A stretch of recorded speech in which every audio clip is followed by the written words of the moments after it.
குளிர்காலம் தொடங்கிடுச்சு. அதனால் நம்ம ஒரு ராகி கூழ் செய்ய போகிறோம். அதுக்கு வந்து சேப்பரிசியை தண்ணியில் போட்டு வேக வச்சுருக்கேன். தேவையான அளவு உப்பு, இந்த சேப்பரிசி தான். தேவையான அளவு உப்பு போட்டு வேக வச்சுருக்கேன். சேப்பரிசி இல்லைன்னா நம்ம வடித்து சோறு இருந்தால் கூட ஒரு கைப்பிடி அளவு சேர்த்துக்கலாம் ராகி கூழுக்கு. நல்லா வெந்துருச்சு. இப்போ ராகி பவுடரை கலக்க வேண்டியதான்.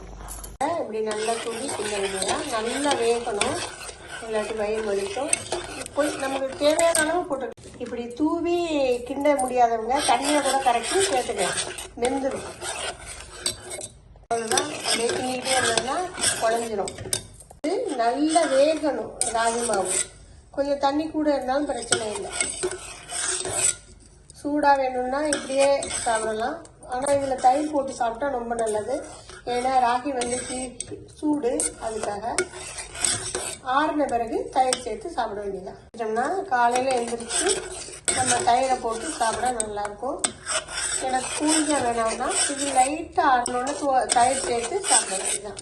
தயிரோ மோரோ சேர்த்து கரைச்சிட்டு ஒரு குடிச்சிட்டு 1 டம்ளர் குடிச்சா போதும், நல்லாயிருக்கும். மோர் ஊற்றி கலக்கிக்கலாம் இந்த ராகி கூழில், இல்லைன்னா தயிரை போட்டு கூட கலக்கிக்கலாம்.